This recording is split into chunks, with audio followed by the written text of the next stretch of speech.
There are so many young men out there who are drinking coffee every single day without realizing that it's having the negative impact that it is. Imagine if we gave young Jeffrey a cup of coffee every single day, and then we increase that to two, and then three, and then four. If you imagine to yourself right now all of the middle-aged people who are working full-time in jobs that they don't like, the one thing they're rushing towards is the coffee machine, the kettle. They need that extra little bit of stimulation, this substance inside of them to cope with everyday life. So let me just ask you one thing. If there's something that all of the peasants of the world are taking, and people have said that this thing is actually healthy for them, do you believe it? If the peasants, if the Jeffreys can access it, do you believe that it's genuinely going to be good for them? Or is it going to be another thing like how cigarettes were 50 years ago, how sugar was 20 years ago?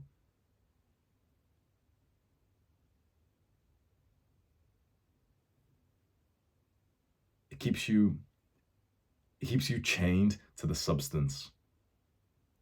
You start integrating it into your daily routine. Okay, at 6 a.m. I'm gonna go to the cafe and I'm gonna go have a nice little coffee there. It becomes a part of yourself. Maybe you're just a normal guy who drinks like a cup of coffee every now and then. You go downstairs, okay, black coffee with a bit of milk, whatever. But you've seen some of these nerds who start getting into it like in this really cool like hobby where they buy the expensive machine and, oh yeah, smell this bean, bro. You want to smell this bean? Oh yeah, it's like, fresh bag of coffee. Oh. They start integrating it into their lives without realizing that they're taking a substance, a drug, every single day. And it's cool because with drugs, 90% of people actually take them. And so when you do take drugs, not just caffeine, but smoking weed, playing video games, eating sugar, drinking alcohol, you will have more friends if you take those drugs, because the average person is not mentally healthy.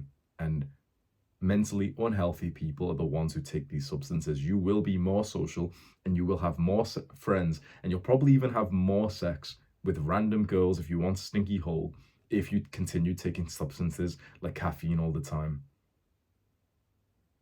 A little bit of caffeine, of course. I've got to give this disclaimer because some little crab will comment, but actually a little bit of everything in moderation. Of course, we don't need to say that. Yeah, sure, if you have 30 milligrams of caffeine today, it's not going to be a problem, fine. But the problem is the fact that it's addictive. We don't need to get into these extremes where someone will say, "Oh, but Hamza's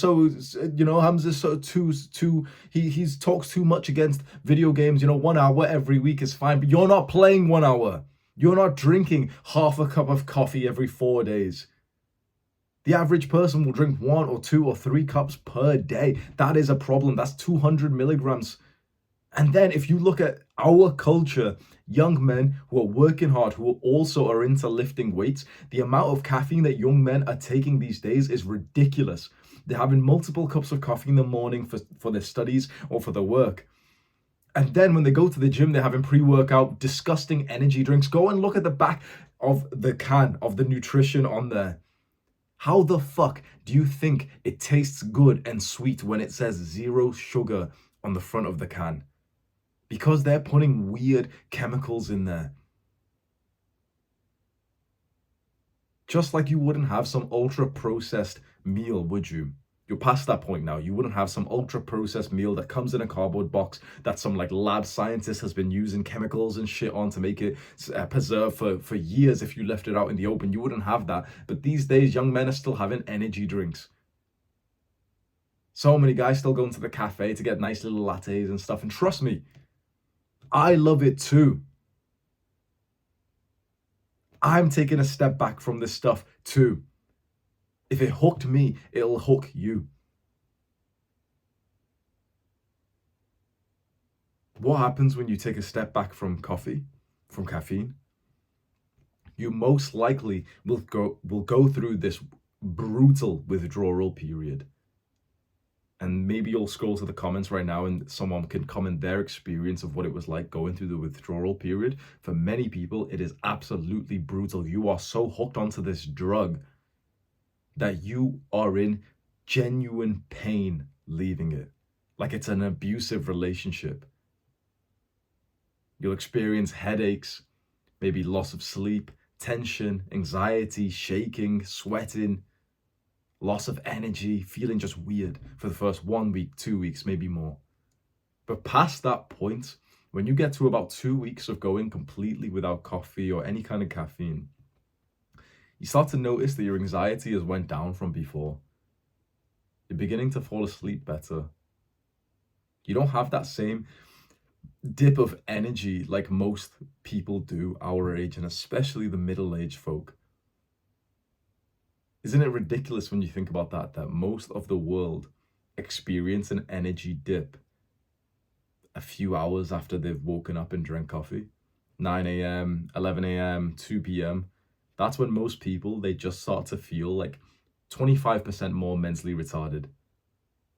How messed up is that a young, supposedly healthy person, a fighting age male, gets tired a few hours after he's just woken up? And it's not you who's making you tired. It's now that you've run out of caffeine because you had that morning cup in too early in the morning, as Huberman says.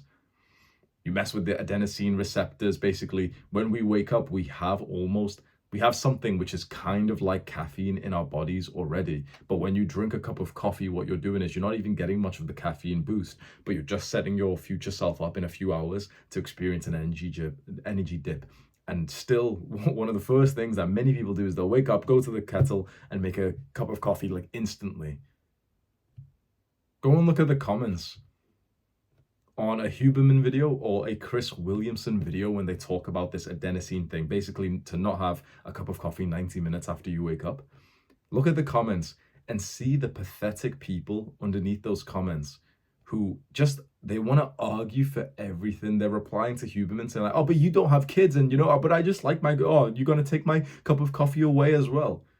That's like the pathetic, just lazy mindset that so many people have, which makes me so proud of our community, because we are young men in this group who are genuinely realizing we have to sacrifice a lot of the things that we've grown up on. We have to sacrifice that comfort and the extra substances that we've been using as basically a crutch.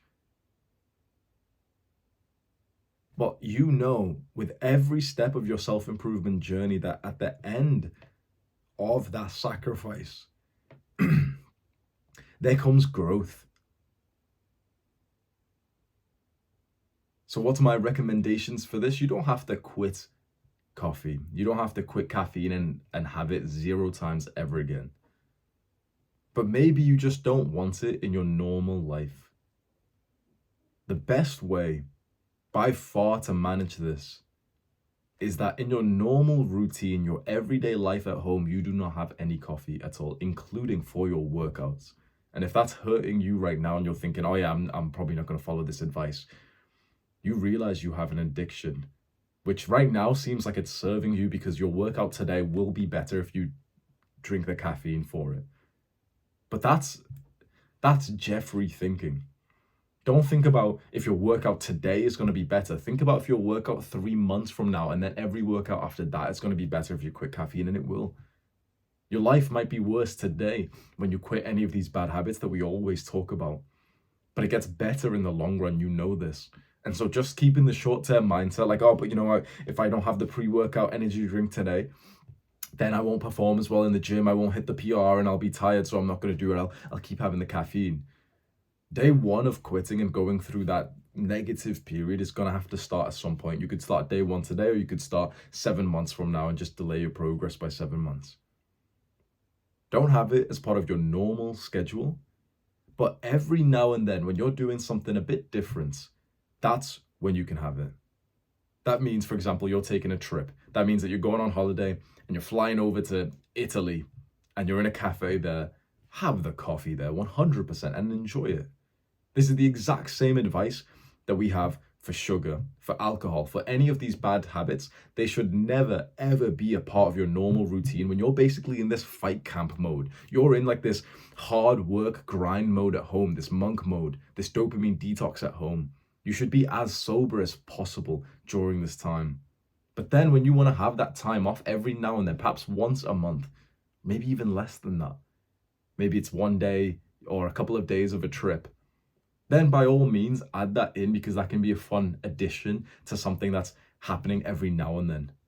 This is very similar to the advice that I give you when it comes to something like drinking and drugs. You do not want to be the kind of person who has that in their normal routine. The same with video games, the same with junk food, the same with any of these bad habits. Do not allow it to infiltrate your normal day-to-day life, because that's when you get those massive problems. And as much as some of these guys want to cope in the comments, these Jeffreys, these crabs, and say like, oh, but this is too extreme, guys, you know, you shouldn't listen to Hamza's advice. Like, they're all broke, unhappy with their lives, on antidepressants, and they're in the comments telling you that you should be more like them. There may even be one coffee addict, one crab in the comments right now that you can go and search for, who's going to tell you that this advice is too extreme and you should become an addict like he is. He has the exact same withdrawal experience as any kind of drug addict, and he's telling you, come on, come be like me.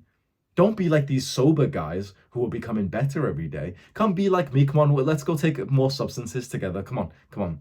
It's only one coffee a day, bro. It's only 1 hour of video games. Those guys are racing ahead in the competition of men, and they'll end up getting your future wife. Don't worry about it, bro. Come on. Substances. Come on, let's consume, bro. Let's consume. Don't create. Come on, come consume. It's okay. Ajo. He's speaking to you like a little bitch. So which advice are you going to take? The guy who's telling you to slow down in the race of men, who's telling you that this advice might be too extreme, that you can enjoy these like bad habits? Or the leader who's getting you to rise up, who's getting you to make more progress, who's getting you to speed up in this race of men? Every now and then, through this race of men, when you take some caffeine, you will run a little bit faster. But if you take it too consistently, your overall speed in this race of men, of you developing, of becoming a strong man, of becoming Adonis, you will actually slow down. So the perfect way to use caffeine is to use it so infrequently that you only get those positive boosts and basically none of the dips. This is exactly what I see the highest, most intelligent, most healthy men do. I think that's the right way to go about quitting caffeine. And this way, you've basically, you have the identity of a guy who does not drink coffee, who does not take caffeine, but you take it so rarely that it's not even part of your identity. It's less than once a week. Once a week is still problematic, because once a week is still the bad habit cope of like, oh, but I'm only taking drugs once a week. I'm only going out once a week. I'm only playing video games once a week. If you're doing anything once a week, it's still too much of a habit. If it's like a bad thing that's unhealthy, make it less frequent than that. And that's when you will only get the positives. So once a month, per calendar month, you could look at the calendar and think, okay, we're in November right now. You've probably already had your caffeine for this month, but let's say you've not. And you'll think to yourself, you know what? On November 25th, 2 weeks from now, I'm going to invite like 3 guys to come to the gym with me. I'm going to message them right now. We're going to do a massive workout. And on that day, I'm going to take a fuck ton of caffeine with them just so I can have like this fucking brutal, loud workout session. Done. Okay, in December, I'm going to go see my friend or my girlfriend, or I'm going to go take this holiday and go see my parents. And in those 3 days, I'll probably have some coffee. I'll have a cup of coffee with my mother. Sweet. Then in January, okay, on January 7th, I've got that school trip or something. I might actually have some coffee there. I'm sure one of my friends will want one as well. I'll go with them. Book it into your schedule exactly like that, and you will have found the most perfect way to manage your caffeine intake from now on. I'm giving you this advice with so much conviction and seriousness, because many people are not being told about just how addictive and unpleasant it can be to just be drinking caffeine every single day. When you lose that zest of your life, when you lose that endless energy that you are supposed to have as a young man, it's so sad. It's incredibly sad. So reclaim that. Reclaim what should be yours. You should have that energy throughout the day. How much is that worth for you to be energetic for another 1 or 2 hours per day? Over your entire life, it's probably worth more than $1 million, maybe more. To just add 2 hours of your day, of your productive, energetic day, every single day for the rest of your life, that's probably worth a few $1 million. You get that boost if you stop doing this bad habit now and you manage it for the rest of your life. I'll see you tomorrow. Do the hard work, especially when you don't feel like it. Mwah!